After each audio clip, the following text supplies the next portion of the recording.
Hello, everybody out there in LinkedIn and YouTube land. It is Dr. Caroline Brookfield here with another episode of Creative Lifescaping, where I invite traditionally non-creative, non-artistic people on my show who talk about how they use creativity to make their lives better, to become better humans.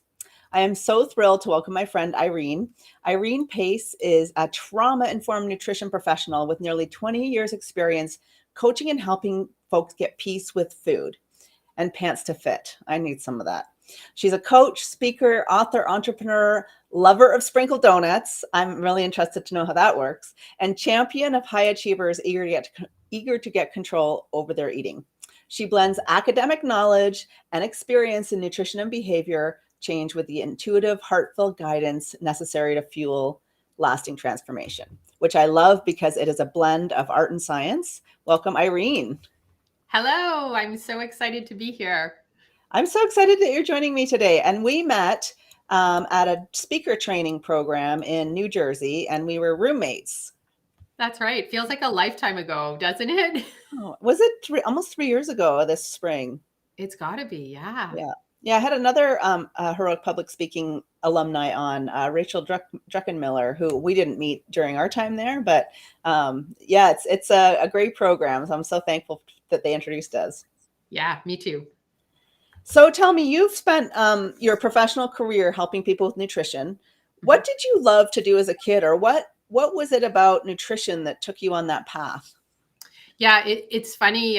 It's such a timely question because I've just done some clearing out of a whole bunch of old boxes in my basement that, you have those boxes that have moved with you from house to house and they actually have never been opened. So I've embarked on this clear out process.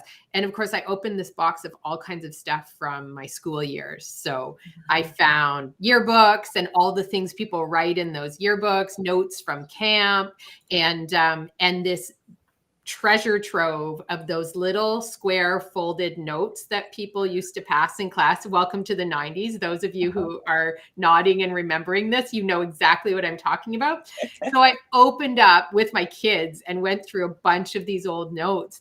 And it was so funny how present it was that folks were, even at those middle school, early years, were coming to me with their stuff, right? Like I was the go-to person that you talk to. And I landed in that role way back then. So my work in nutrition, I think was born out of that. So I wanted to help people and landed in nutrition. So it could have been, I think, any number of things, but nutrition really felt like the place that I could do that in a way that that worked for me in terms of the way my lifestyle can be with the flexibility of this kind of work.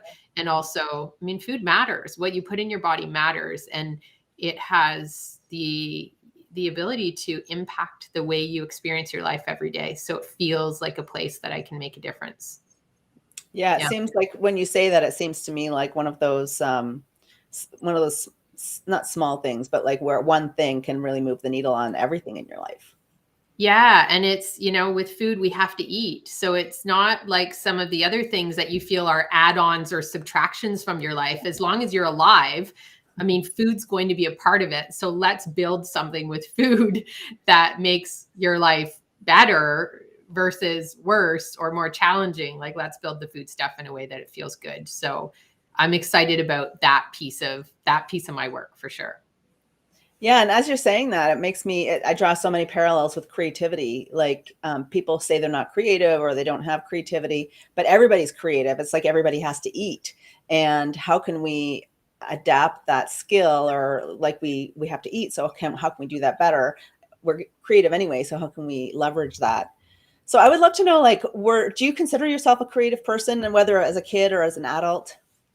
Yeah, I love the invitation to do this with you, because the setup for the show and reflecting on this, I would probably not have identified as a creative person. Like, had someone asked me that, I don't know. I guess I might have paused for a moment and thought, yeah, there's pieces of this that are creative, but I wouldn't have led with that. I wouldn't have imagined it's as much a part of what I do as what it actually is. So, I would say, yeah, I am a creative. I am a creative person, both in my personal life and in my work. And the saying, I was trying to remember the exact saying, but something about necessity is the mother of Yeah. invention, or Right. frugalness, right, is the Yeah. mother of invention. Yeah.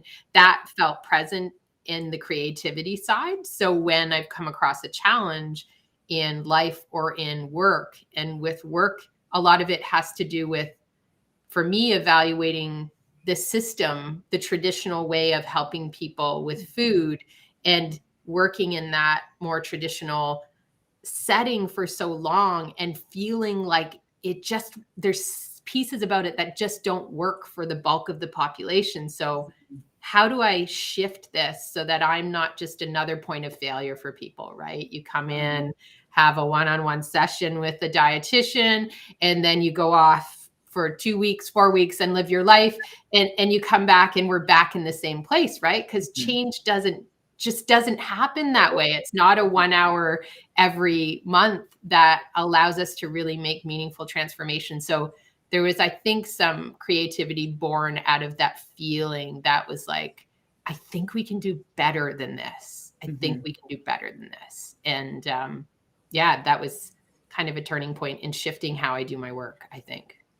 Yeah, and it sounds like what you're talking about is problem solving, but not going to like a status quo. Like you're trying to solve a problem as opposed to just executing on status quo strategies, sounds like. Yeah, and really, really giving permission to myself and the client to create a solution that actually fits with the life you want to live, right? So much diet and food and exercise stuff feels like it's this external list of shoulds that we try to, throw over the life we want to live, or we're adjusting our life to fit some plan. And that's a failed solution before it even starts, because you have to eat every day. So if you opt into a plan that doesn't align with the way you want to live your life, whether it's measuring food, weighing food, portioning food into Tupperware containers or something like that each week, those things, there's somebody that those things work for. There's a lot of other people that there's other solutions that can work better for them with the life they want to live. So permission, I guess, to be creative. I'm going to change the way I frame it now after our conversation. But yeah, like permission to get creative about how you build this thing, because it's yours and it's your life. So let's work from there, Yeah, and you're definitely creative every time someone comes to you with, even if you were giving the same cookie cutter solution, there is some creativity in that. But it sounds like when you have a client coming to you that needs your help, that is creativity. Like, what can we imagine that this could look like, and how do we implement that? That is basically the definition of creativity. So, I love it. And it's funny because I know you're a nerd too. So, a recent study showed that they were looking at like, why do we enjoy being creative? And that's one of the things I wanted to ask you in a second. It was, what benefits do you get from being creative, whether it's like, working with clients or at your home? But one of the reasons they say we enjoy creativity generally is because we're solving problems. Like, that's the mechanism neurologically for why we like creativity. So it made me think of what you were saying. So tell me about when you are creative with a client and you are building a customized solution, or whether you're doing something with your kids, like what benefits do you get from being creative? Yeah, the creativity based on what you just shared, like creativity adds an element of fun to this, right? And especially with the clients I work with, they're entrepreneurs, they're folks that, you might classify in the type A achiever category, right? These are folks who have been successful in other areas of their lives. And for some reason, they get stuck in the food place. And the thinking is like, why is it that I can, lead a company through a pandemic, but I get beat by the bag of chips at 10 p.m. at night? Like, I don't get it. What's the disconnect here? How is it I can be this smart person and not be successful at this thing, or find I'm stuck at this thing again and again? So a lot of it is around permission to be creative. And then the neurological part is the work we're doing is really brain wiring. We're rewiring patterns of thought, patterns of feeling, patterns of behavior. And to do that, we want to fast track that work by building as much emotional charge around our practices as we can. And when you add fun, creativity, that thrill of figuring it out, framing it that way, you light up all of these areas of the brain that actually allow you to move through the work faster. So if we do things like building fun into the practices, building in, one of the practices, the first practices we do is, I call it greeting the pull. So I remember, I remember hearing that from you. I love that. Yeah. And when you feel that, so when you have that, you feel that pull to food and then you greet it, have some fun with it. It's like, hey, pull, there you are. I see you. You can imagine it like someone showing up at your doorstep. They're knocking on the door. You don't necessarily have to be happy that they've arrived, but you're going to greet them and say, there you are. I see you. And so adding little elements of fun into a practice that really is about progress and meaningful work allows you just to move through the work more quickly. So that's a place, again, I hadn't thought of it as creativity, but it really is creativity. Yeah, I love this combination of the emotional, like how creativity is a puzzle in this creating of an emotional connection with your new habits, to make them more lasting. That I love that idea. Yeah. So in your bio, and you talk about trauma-informed nutrition. So can you explain a little bit about what that is? Because when you talked about really successful people who can't seem to manage their diet, how does trauma fit in, and what does that exactly mean?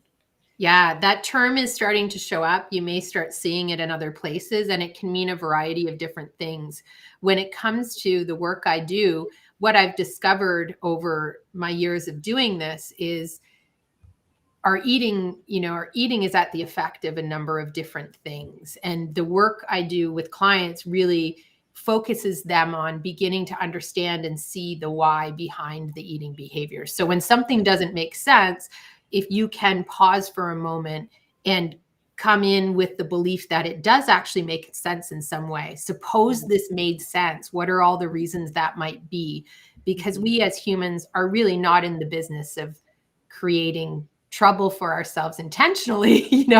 When we do that, it's born out of something that feels like a solution somewhere to something. So if we go at the belief that every behavior is an attempt to solve a problem, it's just maybe not the best solution, we can explore what's behind that behavior. And one of the things that has shown up again and again is a history of trauma. And we land in a place where we're acting out through our eating something that's unresolved around our past. And it can be what you might call big T trauma, or it can be just trauma of everyday experiences that had a food component to them. So whether it was, growing up in a household with a parent who was a chronic dieter, and you were constantly receiving messages about your body or food, what you should and shouldn't have, and this relationship with food is formed.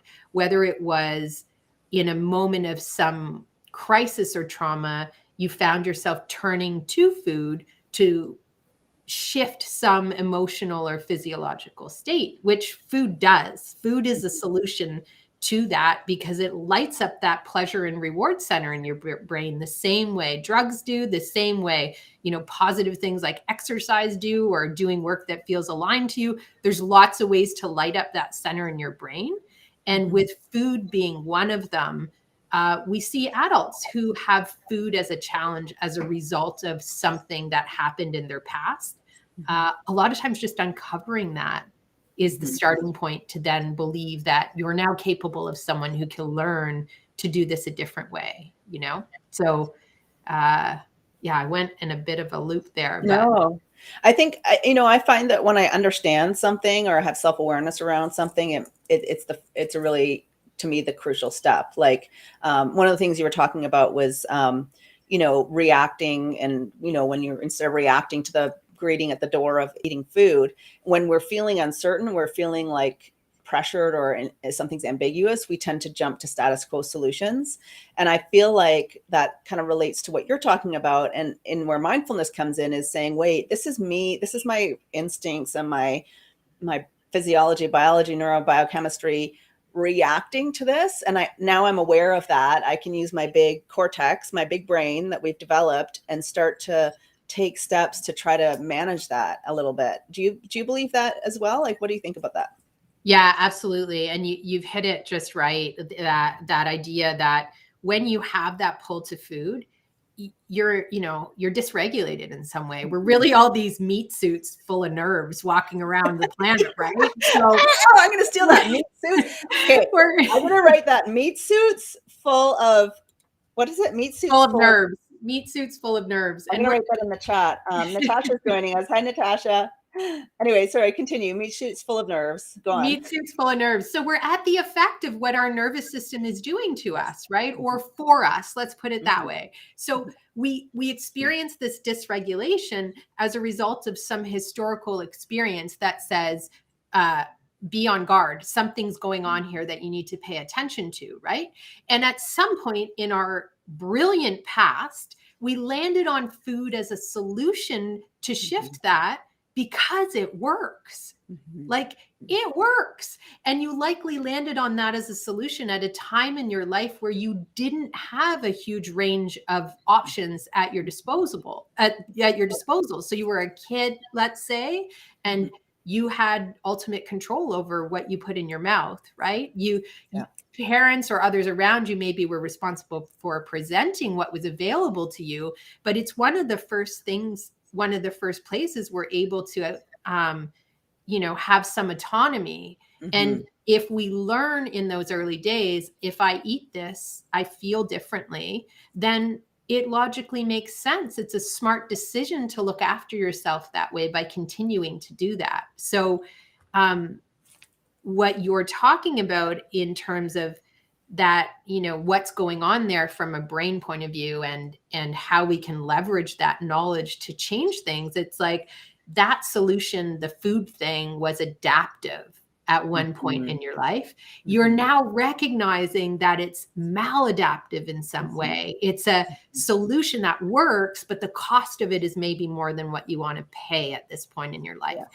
And you're now a person with an expanded toolbox of skill sets and capabilities. And hey, let's throw creativity in the mix there to be able to say, food is a solution and it's always an option, right? I have permission to eat anytime I want, anything I want, as much as I want. I am a grown-ass adult. Can I say ass on here?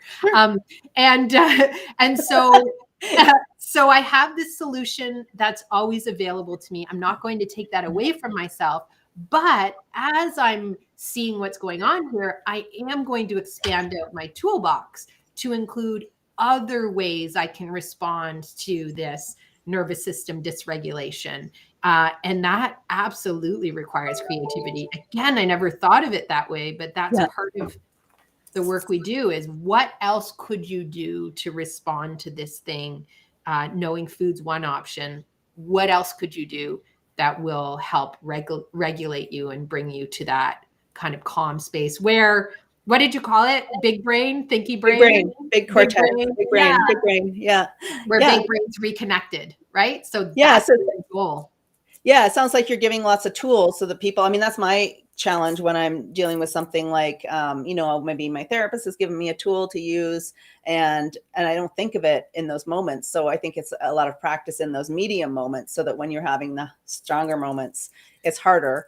And so speaking of creativity, do you have any stories or any examples that you can share of things that people have done to creatively adjust their eating habits that you were like, wow, I can't believe that worked, or I can't believe that's a crazy idea, but it worked. I'd love if there's any stories you can share. Oh, geez, there's so many. I'm trying to, in the moment, of course, my brain's like freezing. I'm like, oh no, but yeah, I'm always super excited about the creative solutions people come up with. I mean, some of them are ones you may hear people talk about more commonly, doing some type of prep, having, let's say you want to make a smoothie or something for breakfast in the morning, taking the time to portion those little baggies out, set your blender out on the counter. Some of those things come up. I think it's some of the self-talk that when I put when I invite people to look at those tools, like how is it that you can invite yourself into this change and wrap some fun around it? So I have clients who sing little songs to themselves. So one client comes to mind, and she has this song around prosperity and abundance. I'm trying to. She's like, prosperity and abundance, and she like sings this song to herself in these moments. And knowing that one of the things that dysregulates her and creates a pull to food is a feeling of scarcity. So if you have this feeling of scarcity that is underneath when the food pull happens, you can do something like that to remind yourself that you're not there. Maybe you're not that person that needed food as that solution, whether it was lack of food in your past or food was used as celebration or something like that. So that's one. Those little songs, I think, are creative. Another one that comes to mind is, and this is a tool that I've been doing for myself for a long time, and kind of, to be honest, thought was a little weird, and maybe kept it on the down low a little bit. And once I've started sharing, I had people say, "Oh my gosh, like you need to share this thing." I use bingo cards as a way to make it fun to do the things that matter to me or do the things I want to. So there's two ways to use this that I can share. The first one, where it was introduced to me, was by a friend, actually from Indrani from our Heroic Public Speaking first introduced me to this. Yeah. Wow. This will be timely for the holiday season. She called it dysfunctional family bingo. So you basically create this bingo card and you fill in the boxes with all of the things you anticipate are going to happen over the holidays, right? With the holidays coming up, Aunt Stu's going to say this thing, Mom's going to force me or, push me to eat her, I don't know, turkey loaf. So-and-so is going to get drunk and tell a silly story. That weird cousin is going to say something inappropriate at the table, whatever it is. Like you can create this bingo card. And then it becomes fun to, tick the things off. And then whoever you're sharing it with, you say bingo, or you even have fun with yourself in the middle of dinner you're going to just go bingo. Everyone's going to look at you and be like, what is she talking about? So that was a tool that was super fun. And what I've done with that, because it's such a rich brain, lighting up of your brain experience to use the bingo card. You have elements of fun, you have elements of anticipation, you have, Surprise. The thrill of the chase to get the things ticked off. So I use this to create my to-do list every day. So my task list goes on a bingo card. And as I tick things off, I get to say bingo, and there's a sense of wanting to kind of complete the card. And with clients, we use it to, again, fill out things that you want to do in the day. So each time I, have a glass of water is maybe on there a bunch of times. Maybe it's, it can be around exercise. It can be around have a vegetable at my lunch meal, tick the box. So whatever area they're working on, tune into my self-talk, a number of times a day, or greet that pull, and sit with it a number of times a day. So it can be a really fun way to, I guess there's some creativity. Those are awesome ideas. And you know what I love about it? When you talked about the habits, like the neurologic pathways, I was talking about the fun palace with my kids. I'm sure they love it. And I'm like, you have a fun palace in your brain. And imagine it's surrounded by deep snow drifts. And if you only have one pathway, which is usually video games, to your fun palace, then you're going to be really stuck.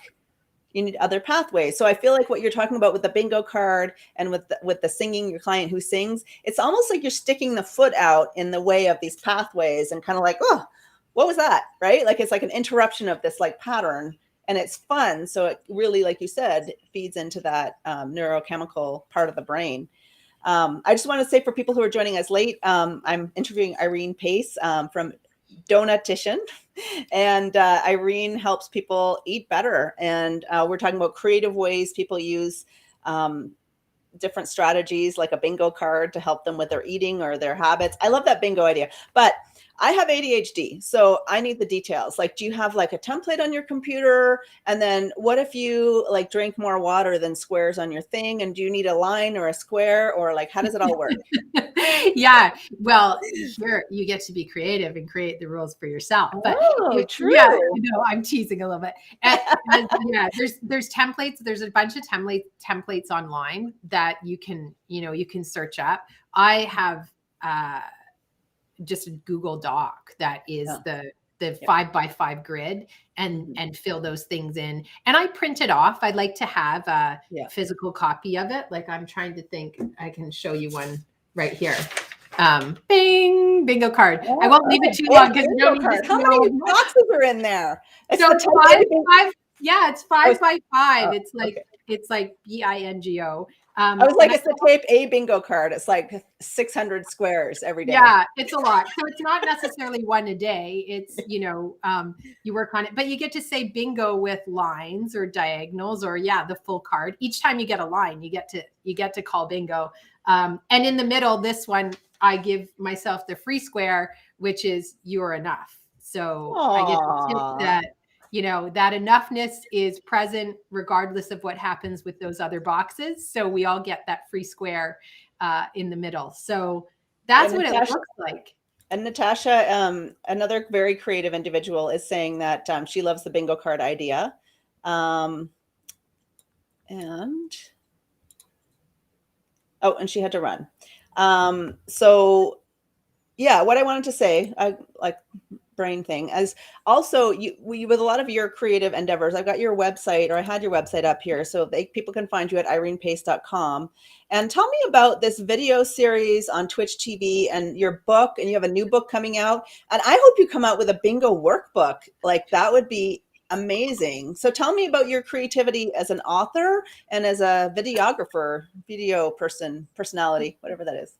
Yeah. And that as I've shared this bingo thing, I think there's something there that I can create something that might be fun for others to get on board with that. So stay tuned. Even like, I wouldn't know where to start. Like, a download for me of a bingo card for my nutrition eating would be like so easy, because I get stuck in the execution of the details. So can you make me one?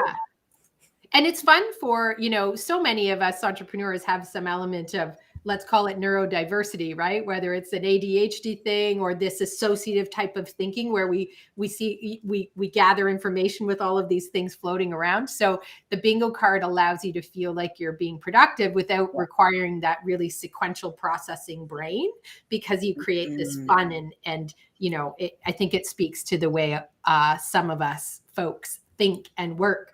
Well, that's so true. So, sorry, I interrupted. I wanted to say something about that, because I'm a rebel on the Gretchen Rubin thingy. And so people are always like, I couldn't figure out why the get it done type people would be like, just put it in your calendar and it'll happen. And I'm like, well, when I see it on my calendar, I'm like, screw you, calendar. I don't feel like doing that right now. You can't tell me what to do. So I think what you're saying about making sure it works for the individual, and back to what you were saying earlier about creativity and building a plan that works for somebody with nutrition, is so important. Because, there are people who have neurodiversity. But anyway, continue. If we have time, I was going to chat a little bit about that as well. Yeah. And we could certainly go down a rabbit hole there. And using a plan that works for you, and the power of that, and the thrill of figuring it out, tapping into that versus the, I have to do this thing, this gamifying of stuff. Certainly we know works, because so many companies create things that are maybe not so useful for us around that platform, right? Oh my God, so yes. Yeah. Let's leverage it to create strategies that do actually move us closer to the things that we want for ourselves. So, okay, on that note, I lost track of what was our question here. Welcome to my ADHD brain. Sometimes I'm like, I ask 6 questions in a row, and I'm like, I know I shouldn't be asking 6 questions in a row. I wanted you to tell me about the creative, like what prompted you to write a book and the video series. Those are highly creative endeavors. So tell me a little bit about, writing your book and what that process was like, and the videos. Yeah, I'll start with the videos, because that's a more recent endeavor that really came out of a creative process and following the gut instinct to say yes to things. So it was an invitation from a friend in Toronto who was pulling together a mastermind group around around Twitch, which is an online broadcasting platform. So you can do it's a live streaming platform that traditionally was created for gamers. So for the gaming community. And over COVID, to talk about creativity, people got really creative about what they were doing on Twitch that was outside of the traditional gaming space. So a whole bunch of DJs started getting on there. So folks who their source of income completely evaporated over COVID when live events stopped. And so a number of them got on Twitch and started streaming live music, and it created this new wave of folks on there. So as entrepreneurs, this friend said, well, let's see what we can do on there. So I took the challenge because I was feeling like I needed something new. I love my work. And even if you love your work, sometimes it can feel like it becomes a bit of a treadmill, right? And so I was like, okay, yes, I'm going to see what I can do live. And I sat on it for, I don't know, we started in January. And I sat on it and tried to plan in my head the perfect thing to bring live and get all the things figured out, like plan before I did this thing. And one day I decided, with support from my community there, just turn the screen on, get on there and stream live and see what happens. So my son and I make waffles on the weekend together. It's kind of it's a bit of a ritual that we do. So I talked to him and I said, buddy, we're going to just do this live. We're going to throw the video on and we're going to see what happens. And so my son and I made waffles. Sorry, how was he? Was he okay with that, or was he resistant to the? He was fine. He's 8. So he was like, game on, like, let me entertain the camera here. Funny, I didn't record it. I mean, all those hiccups that happen when you start something new, it's like, I didn't get it recorded, all these things, but I did it. And it got some great response and sparked the idea of, what is it that I'm already doing on the regular that it would be super supportive and helpful for other people to want to do along with me? And it was what came to mind was veggie prepping, chopping and prepping food. That is one of those things that clients want to do and see the value in when they do it, but we get stuck not doing it. Partly because knowing what the steps are for somebody like me, I'm like, well, do I buy that? That seems, but it's like your normal becomes somebody else's epiphany, right? You got it. And you're right. It's a really sequential process. You and I could go down a rabbit hole on this for sure, because so many things about traditional dieting and what we ask people to do to look after their health really require that sequential processing brain, that if that's not your normal or your default cognitive processing, those things can be really harder for you. And it's not about trying harder. It's about getting creative and trying something different. So so that's where it's called Chop Talk, the program. It's on pause right now because I'm actually in the middle of a renovation on my home. So I don't have a kitchen right now. But that could be a good episode. What do you do? I know. It could be. It could be. Flick it on. What do I do? But what we do is it's a community of folks who come together around the show and we chop vegetables. And I invite a guest on so that there's some fun and entertainment. We talk and we chop. And it's not fancy. I've had folks say, why don't you pick a recipe and share it? Or why don't you? And I'm like, I want to keep it the real life version of what happens here. I chop carrots every week. I chop cucumbers every week. I chop onions I'm doing the same thing that I would do every week, because some of eating well is just repeating the same old boring stuff that we do. Well, I was going to say, like, if that's the one thing too, like, you need to double down on that. Like, there's no point in giving 20 strategies and you do none. But if this is the strategy that is one that can move the needle, then hammer it into the ground, because then people will pick up on it. I love that. And I'd love to know about that. We're already over time, but you said you're okay for time. So it's my show. I can do what I want. And what I would love to know a little bit about, when you created this series, whether fear of judgment was what stalled you a little bit about this perfectionism. And then, it sounds like you finally just did it. Like, what were the obstacles to creating the series? And then what was the thing that moved it so that you actually could just do it? Yeah, it was good question. I'm getting like all these tinglies in my body as I'm about to answer this. So it was like, yeah, fear of judgment. Will anybody come? Is this valuable? And then also for me, is this me seeming like I'm just promoting myself in some way? Like, is this all about just, you know, um, you know, me seeming like I'm looking for an opportunity just to get on top on the screen and monologue at people, which certainly isn't my style, but that was part of the voice in there. Like self-criticism of like, what does this mean about me as a person to want to do this? Yeah. And I would say, as you say that, there's that imposter piece in there too. That's like, who am I to think that I am bringing, that I'm bringing value in this way, and all those voices, and then the learning curve of the technology side of it for sure was part of it, which, with this, I imagine there were so many things that fumbled, and probably still do as you go through this. So the being okay with that. But the small failures that inevitably have to happen before you build something of significance, right? You got it. And like you and I talked about a little bit off camera before we started, that this is an opportunity for you to have conversations that you enjoy with folks that you like to talk to. And I've done that same thing with the Chop Talk. So there's this long list of guests that I've brought on that are people with our busy lives. We just don't seem to find the time to chat. And then we're going to spend an hour together chopping vegetables and connecting and catching up and sharing the stories with the people that are listening in and doing the same. So that felt good to me in a way that I could say, even if nobody shows up, I'm enjoying this, and I've got someone else who is in it enough that they want to be here too. And if nothing else, we get to have a fun conversation and catch up and get some veggies chopped for the week. So that felt like a win-win. And that was, I think, what eventually, nudged me far enough to hit the record, and the community, right? If I didn't have the support of that, signing up for the accountability of that mastermind group and having them say, we will show up, we're going to back you, you can do this. We all need that, I think, in big ways, more than we realize sometimes. So it sounds like what kind of catalyzed the actual series was like having that support from people who, even though they might have been small compared to the haters that we all imagine are out there everywhere, you're like, well, there's going to be some people that are going to support me. And also this idea of like objective risk mitigation, like what's the worst that's going to happen? And it's okay for me to do this for myself. And if nobody else likes it, then I'll like it. Right. So it sounds like a lot of like self-talk around,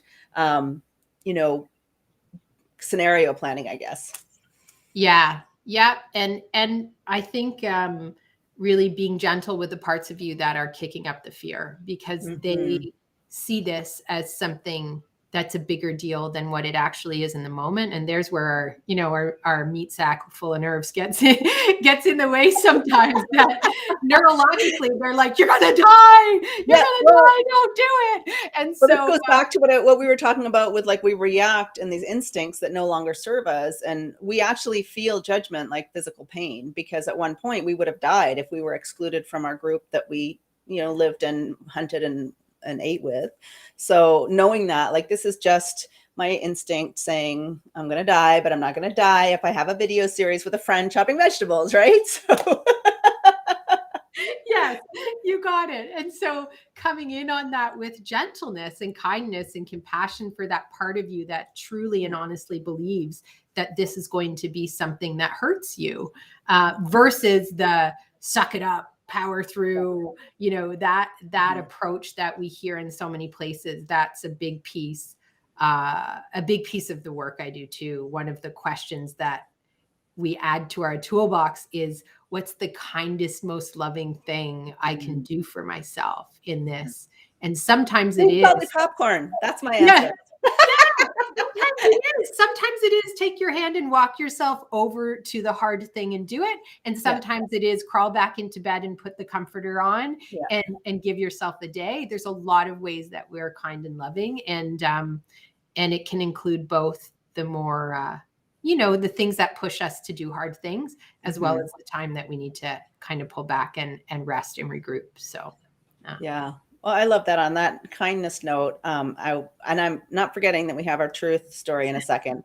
I wanted to say thank you so much, and people can find you on your website at irenepace.com, or your email is on the screen there. Facebook, Instagram. If you're watching this on LinkedIn, Irene's tagged in the event here, so you can connect with her there. If you want to learn about how you can help learn better strategies to manage very uniquely and creatively the nutrition challenges you have in your life. So to end this out, you chose truth because what people, I don't know what people think I'm going to make them do. Everybody picks truth because they're like, what's she going to make me do? So I would love it if you would share a story that was maybe a little embarrassing, or we felt a little like nervous, and what happened.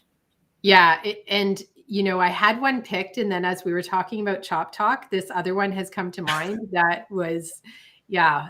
So I planned to do a Mother's Day episode of Chop Talk where my kids would be in the kitchen with me chopping. And so I have, at the time, they were 13, 11, and 7. And they're used to chopping vegetables with me. We do that. And so in my promotion of this, I was being a little bit jokey and, maybe a little bit tempting fate by saying, hey, I'm going to have kids in the kitchen with knives. What could go wrong? Oh, no. So we start into the show, and I've got the 3 kids in the kitchen. We've set it all up so they're there with their own cutting boards, and we're getting going. And I think we had just, I don't know, we were a few minutes in, 5 minutes maybe into the live stream. And my son, who is 7, is chopping celery, and all of a sudden he's screaming and he's shaking his hand all around the kitchen, screaming. My other daughter is screaming, runs over. This is all live streaming. Yeah. I'm chasing him around the kitchen, trying to grab his finger because he had cut himself, and blood was flying over. Like, it looked like an episode of The Godfather or something. Like someone had been massacred in my kitchen. He's screaming live. I'm saying to my other daughter, turn off the stream, turn off the stream. Trying to talk to the folks that I know are there watching. And so we eventually fumbled. I think there was like a camera fall, a fumble. I'm like, we'll be right back, guys. Like, turn this. We'll be right back. We'll be right back. Right back. Please stand by. It's that screen with the colors and the bars, remember, from the 90s? Yeah. Oh, it was just like this. Yeah. And so we got it, we got the bleeding stopped. My kids were, my 2 older girls were amazing. They hopped to it and called who we needed to, and got him what we needed, Band-Aids, ice. They started wiping up this mess in the kitchen. And I did end up popping the stream back on, probably, I don't know, I'd say 20 minutes later, just to say, hey guys, if anyone's still here, he's okay. And we're on our way to the emergency. I think we need some stitches. It's bad cut. It was a bad cut. So we ended up, he and I, the girls, I shuffled the girls off to be with someone, and I ended up Mother's Day in the Emerge with him getting this finger looked after, which luckily they ended up being able to kind of compression it without stitches. But it was like live stream entertainment. It's probably your most popular episode. It's probably like, now that we know he's okay, right? Like, nobody wants now that we know he's okay. Yeah. And I was trying to remember who of my regulars were on the stream so I could pop them little messages and say, he's all right, we're okay. But it was a pretty. And you can imagine like the ER doc. So how did this happen? Well, I was live streaming and my son cut his finger, and we were delayed because I had to finish chopping the carrots. Well, his comment to the ER doc was actually quite priceless. I try to be intentional about giving my kids a chance to practice the communication they need to have with, ordering your own food or buying things at the store or whatever. And so I was sitting there quietly, also quite embarrassed about what had happened, bringing my son in for this reason. And so the line of questioning from the doctor was priceless. Just like you said, what were you doing? Oh, I was, my mom's a dietitian, and I was chopping celery. Oh, really? You're chopping vegetables? Oh yeah, we chop vegetables all the time. And like I was just like, okay, you're redeeming me here as a mother. So thank you. Keep going. So like, here, chop the vegetables. I know you don't know how to do it, but I'm going to film it. Yeah, it was pretty cute. So anyhow, it all worked out, but it was a Aw. moment where I was like, Irene, what are you doing? Oh my gosh. Anyhow. Yeah. That's funny. Is it did you record it, or are you recording it by that point, or no? So do I record the shows regularly or this particular episode? All of them. Any. No, Yeah. because you said the first one you didn't, but you do. Okay. So we can find it Yeah. somewhere. Can we find it somewhere? Yeah. So if you go to twitch.tv /TheDonutition, and Which one? Yeah. donutition is dietitian minus the diet part plus donuts. So donutition, that's where that comes from. And on there, all of the past recordings are there. This episode, unfortunately, in my fumbling to turn the screen off, we did not get the recording of that first piece of it, even though now I think it would have been pretty funny to have as a playback, knowing Sometimes that. the memory is better than the recording. Yeah, the recording, it would have been, I mean, it would have been epic to see my face, and I think beautiful to see how my kids rallied around him in that moment of crisis. Yes, I think they did a pretty great job. But a good like wedding or graduation video or something to show. Right. Well, thank you so much, Irene, for joining me. I put your Twitch series up on the screen there. If you're looking for Irene, check her out at irenepace.com. And I love this conversation. I have so many more questions, so maybe we'll have to do this again another time. But thank you so much, Irene. I really appreciate you joining us and talking about creativity and nutrition. Thank you so much for the invitation to look at all of these things as creative. You've shifted the framing for me. So I appreciate that. Yeah. Thank you. And hopefully shifting the frame for other people to use their everyday creativity to do things like bingo and singing to help with their nutrition challenges. So thanks. Okay, bye.